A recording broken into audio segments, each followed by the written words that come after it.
विष्णु शंकर जैन, मैं ये बात समझना चाहता हूं, हमारे देश में क्या ग्रे एरिया बहुत सारी जगहों पर सुविधा के हिसाब से छोड़ा जाता है?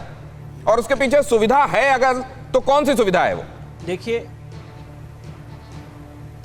देखिए मैं तो आज रिपब्लिक भारत का बहुत ज्यादा शुक्रिया अदा करना चाहता हूं।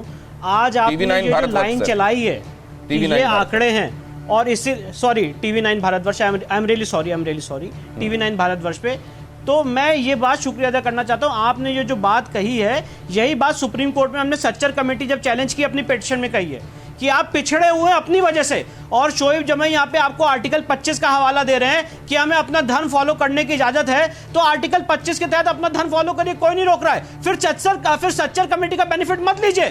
फिर 5,000 करोड़ रुपए की जो माइनॉरिटी स्कीम केंद्र सरकार चला रही है आपके लिए, उसका बेनिफिट मत लीजिए। और मैं आपके सामने एक बात और रखना चाहता हूं, और प्लीज ये मेरा मैसेज इस देश के पार्लियामेंट तक कन्वे करिएगा। अगर यूनिफॉर्म सिविल कोड चाहते हैं, सिर्फ एक सेक्शन आईपीसी से हटा दीजिए, वो है सेक्शन 494। ऐसा नहीं हो सकता है। ये कौन सा कानून है जहां पे अगर हिंदू एक से ज्यादा शादी करता है तो उसको जेल होगी, और मुसलमान वहीं पे एक से ज्यादा शादी कर सकता है, उसको जेल नहीं होगी। किसी भी से आप लॉयर से सुप्रीम कोर्ट के पूछ लीजिए, क्रिमिनल लॉ सबके लिए एक समान होगा। क्रिमिनल लॉ में पनिशमेंट दो नहीं हो सकते। एक जगह आप एक धर्म के समाज के लोगों को पनिश कर रहे हैं एक से ज्यादा शादी करने के लिए, और दूसरे समाज के लोगों को इजाजत है। आपका पॉपुलेशन कंट्रोल बिल नहीं करेक्ट हो पाएगा। मतलब आप ये कहना चाह रहे हैं क्या कि डिस्क्रिमिनेशन दिए हैं ये नहीं सुधर पाएंगे? आप ये कह रहे हैं कि डिस्क्रिमिनेशन बहुत पहले से शुरू हो जाता है और बहुत दूर तक हमको सुधार करना पड़ेगा, आप ये कह रहे हैं?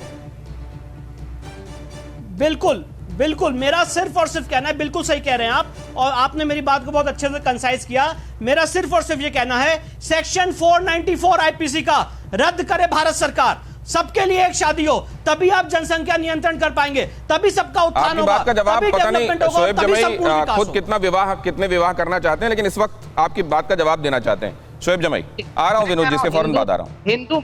हिंदू मैरिज एक्ट, सर मैं एक ही विवाह किया हूँ, मेरे 2 ही बच्चे हैं, मैं उसको पालन करता हूँ। एक ही बच्चे हैं, 2 ही बच्चे हैं, एक बेटा और एक बेटी, इतना जान लीजिए आप। मैं भाजपा के विधायकों की तरह 9-9, 8-8 बच्चे नहीं है, जो 152 विधायक जो है, जिसके 6 से ज्यादा वो आपकी तरफ गिनाने लगेंगे। रिकॉर्ड में केवल शोएब जमई नहीं है ना, सब जगह दूसरे भी। मैंने ये कहा कि हिंदू मैरिज एक्ट 1952 में जो लागू हुआ था, उसको आप खत्म कर दीजिए। आप उसको कहिए भारत सरकार से कि हिंदू मैरिज एक्ट खत्म कर दीजिए। आपको कौन बंदिश है? आप भी 4-4 शादियां कीजिए, 3-3 शादियां कीजिए। मैंने मना किया है क्या? नहीं ना मना किया, लेकिन आपके हिसाब से थोड़ी चलेगा। आप उस कानून से नहीं बंधे हुए। That's it. वो आप पे थोड़ी कह रहे हैं, आपके लिए आप में कोई सुधार लाने की बात थोड़ी कह रहे हैं।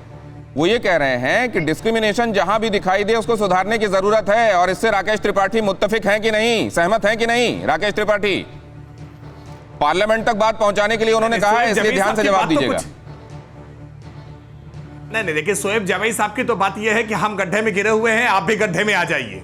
अरे भाई, देश में सुधारात्मक व्यवस्था लागू होगी, जो अब तक गलत हो रहा है उसको ठीक करने का प्रयास किया जाना चाहिए। यह नहीं होगा कि जो उसको समाप्त करके आपको भी 5 विवाह करने की अनुमति दे दी जाए। अरे भाई, सबको एक विवाह करने की अनुमति होनी चाहिए। हिंदू और मुसलमान के लिए एक कानून होना चाहिए, इस बारे में वकालत करिए। और देश का संविधान भी इस बात की अपेक्षा करता है कि कॉमन सिविल कोड की तरफ देश को आगे जाना चाहिए। ठीक है, बहुत सारे परिवर्तन देख के करके हुए हैं, आगे ये भी परिवर्तन होना चाहिए। और इसकी पहल शोएब जमई साहब आप जैसे लोग करना चाहिए, क्योंकि आपने तो क्लेम किया, आपने क्लेम किया प्रोग्रेसिव मुस्लिम है, आप पढ़े लिखे हैं, नहीं, शोएब जमई साहब ने अभी क्लेम किया कि वो अभी समय साइंस की लैब में बैठे हुए हैं, प्रोग्रेसिव मुस्लिम है। अरे भाई, प्रोग्रेसिव मुस्लिम है, आगे बढ़कर के आकर के कहिए। लेकिन संकट ये है, डर आपको लगता है कि कहीं कोई ऐसी वैसी बात कह दी तो मजहब से बाहर ना निकाल दिया जाऊं, फतवा मेरे खिलाफ ना जारी हो जाए। फिक्र आपकी, सोमवार से शुक्रवार रात 9 बजे सिर्फ TV9 भारतवर्ष पर।